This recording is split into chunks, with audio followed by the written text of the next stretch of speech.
Sometimes you want a grilled burger, but grilling outside just is not something you're looking forward to. Either it's over 100 degrees like it is here today, or maybe it's raining and you just can't get the grills out.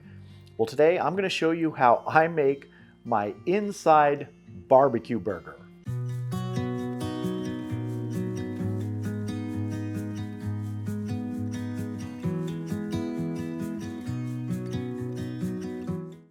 Yes, so we're going to try and bring some of the outdoors in to give it a little bit of that flavor that you might get cooking out on the grill. Now, we're not going to 100% replicate cooking over charcoal or gas if that's what you do, but I want to get that same sort of experience as close as possible. So I need to get a couple things done before we get our burger on the stove. First, I'm going to make a spread for this, and this is a Steakhouse mayo. We're going to start with a 1/4 cup of mayonnaise. To this, I'm going to add a teaspoon of Worcestershire sauce. I'm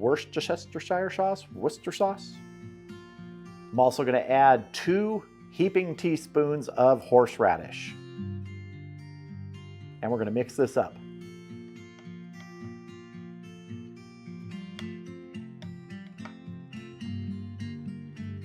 Take a little taste.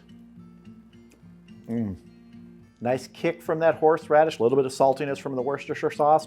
This is good. Now I want to make a rub for my burger, or if you want to call it like a burger dust. And this is going to help bring some of that outdoor flavor inside, because we're going to be starting with a 1/4 teaspoon of smoked sea salt. This is a birch smoked salt from Iceland that I received as a gift. Has really great flavor. You could use any sort of smoked salt that you can get, or you can make it yourself.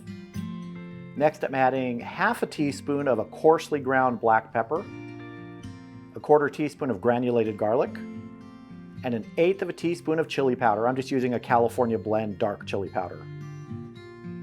Now I'm just going to mix this up.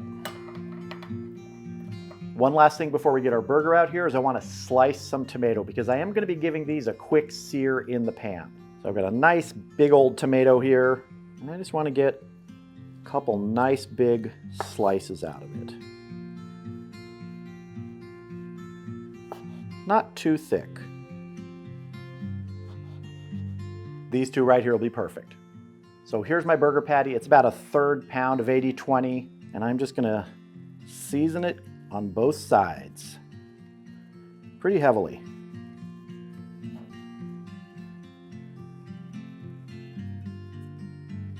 All right, that's ready. Right before we head to the stove, I want to get a little bit of that Steakhouse mayo on our bun, just to help toast it up a bit. I'm just doing a light skim on the bun. So I'm using a brioche bun today, and I just want to get, like I said, a little skim of this mayonnaise on the top and the bottom. This is instead of butter when we toast this up in our cast iron pan. All right, let's head over to the stove. So I'm going to be using my cast iron pan today. Now this can generate a good amount of smoke, so have windows open, have your vent going if you need to. I'll turn the vent on and off so you can still hear me. But really you don't need it on high all the time when you're doing the burger part. You just need to get that crust, then you can lower it. I'm going to cover it to let it finish.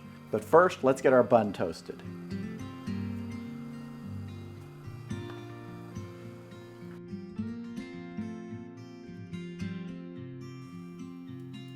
Just starting to get a toast on here. Don't need a lot. That's looking good. All right, let's fry up a couple pieces of bacon.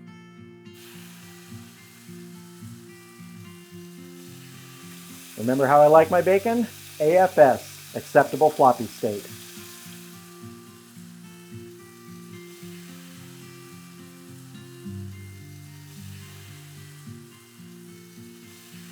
All right, that's looking good for the way I like my bacon. You just want to throw our tomato slices in here and just give them a quick little grill.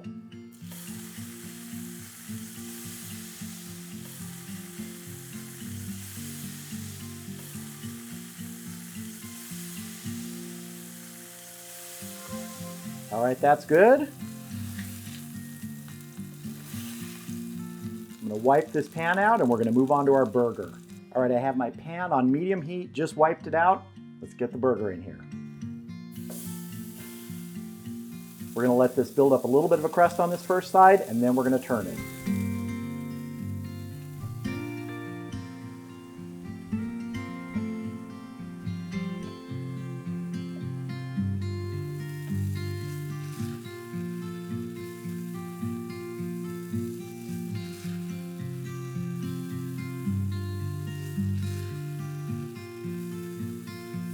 And we're going to let this build up a nice crust on this side. Now this is not the same kind of crust you would get outside in cast iron on the kettle grill or anywhere like that, or on the flat top.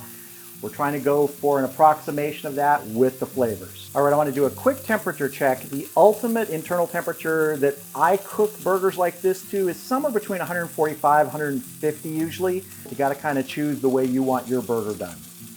And this is not going to be done right now, but I want to get a gauge. Right now we're looking at about, let me see that, about 90 degrees. So I'm going to go ahead and turn the burner all the way down, put the lid on, and then we're going to put our cheese on in a few minutes. All right, let's go ahead and give our temperature a check. We've been going about 3 minutes, like I said, with the burner all the way down to low.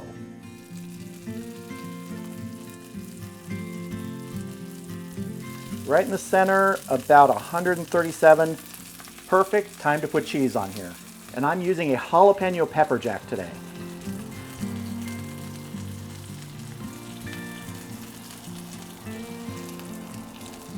Gonna put our lid on for just about a minute.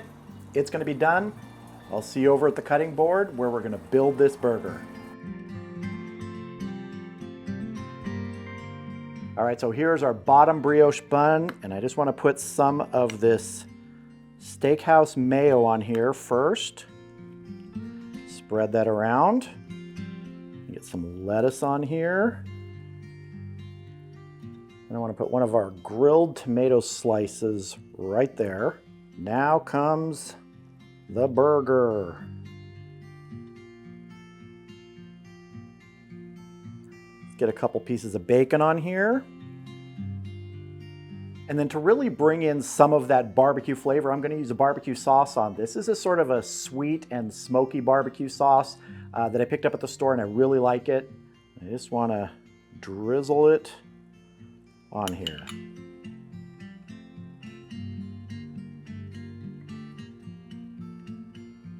A couple pickles on top. A little bit more mayo on our top bun.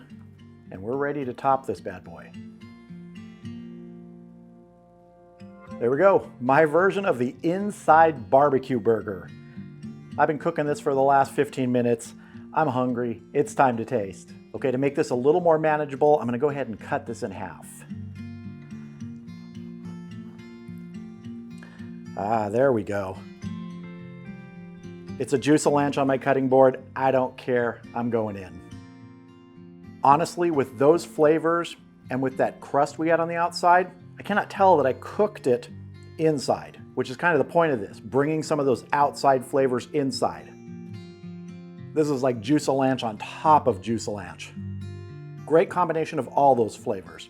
That Steakhouse mayo, the barbecue sauce, little kick from that jalapeno pepper jack cheese, the rub on the burger, the bacon, all the traditional burger ingredients. They just sort of make you think, man, this is a great grilled burger, even though it was cooked inside. So if, like me, you're facing a 100-degree day outside and you don't want to grill, or it's pouring rain, or it's snowing, don't give up. You can have that outdoor barbecue burger inside by following just a few simple steps, and you'll have a fantastic barbecue burger inside.